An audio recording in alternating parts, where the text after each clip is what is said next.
The Star Wars Battlefront 2 trailer is now live. Hey everyone, it's Andrew here. I'm going to go through the trailer and break down what's been revealed about the new game, especially the story mode. The trailer opens with a shot of Starkiller Base. We then hear the voice of our main character from the single player campaign, who says, "I've waited 30 years for this." Her name is Iden Versio. She is the leader of Inferno Squad, an elite team of Imperial Special Ops soldiers. They are out to get revenge on the rebellion for the destruction and collapse of the Empire. The trailer cuts to a shot of Iden standing aboard an Imperial ship with a small droid detaching itself from her back.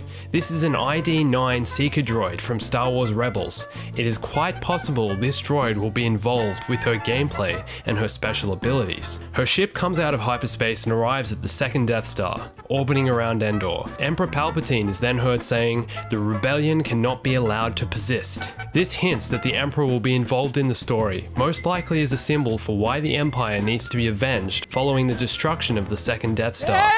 The trailer then cuts to ground combat on Endor. Inferno Squad takes down a group of rebels using E11 blasters. Then, the Death Star explodes. Inferno Squad look into the sky as they see their empire going up in a ball of flames. This is where things get really interesting. During the Star Wars panel, the developers from EA commented on how they wanted to base the story around a character who had a strong connection to the Empire and was invested in its cause. They discussed how the story from the Rebel perspective has already been told, so felt it was an original idea to tell the story of a villain.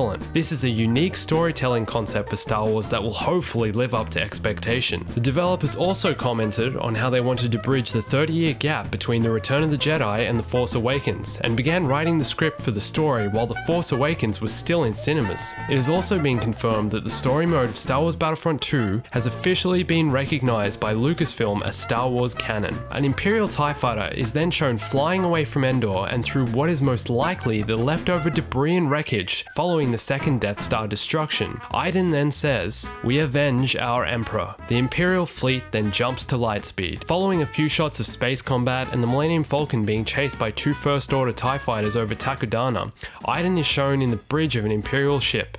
She appears to be reporting to some form of Imperial guard, perhaps an advisor or admiral to the recently deceased Emperor. His face appears to be a hologram. It's possible this mysterious man in red is responsible for commanding a faction of the fallen Empire. It is also possible he may have something to do with the formation of the First Order. Next, probably the most exciting shot of the whole trailer. From crouching on one knee and holding the hilt of his unopened lightsaber, Luke Skywalker rises and glances over his shoulder where an Inferno Squad soldier points their gun in his direction. R2-D2 can also briefly be seen and heard just behind Luke. It is therefore confirmed that Luke Skywalker has something to do with the plot of the Star Wars Battlefront 2 story mode. However, a lot of mystery surrounds his presence. It is unclear what planet this scene takes place on, but what is clear is that Inferno Squad is most likely out to get revenge on Luke for helping defeat the Emperor and Empire. Whatever happens is definitely going to be epic. The trailer then cuts to a shot of Iden giving a speech to a group of Imperial soldiers. This appears to be on her home planet Vados, which will be a playable location in the game.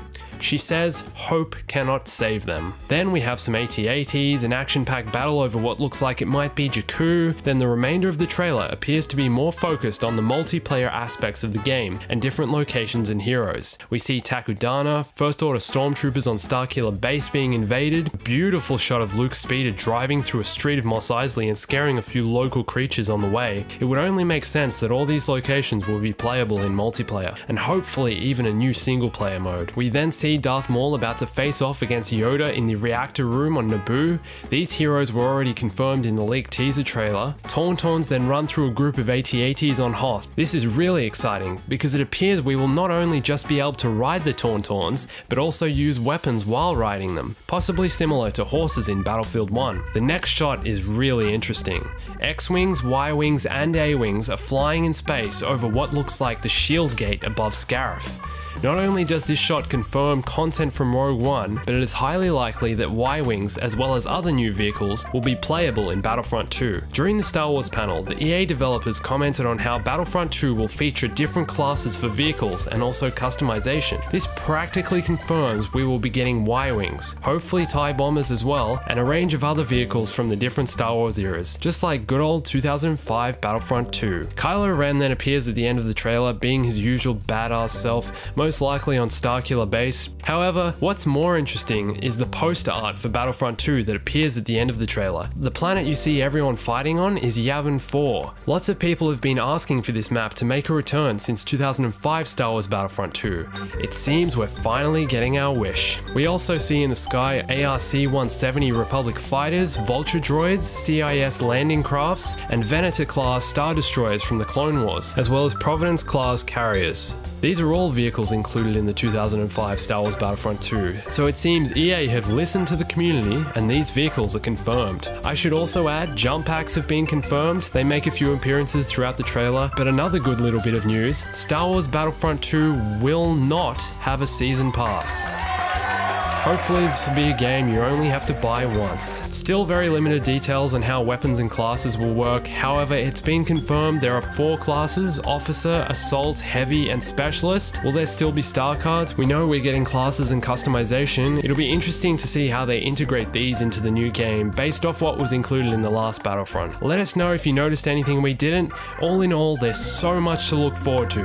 My name's Andrew, thanks for watching, and always remember, stay bombastic.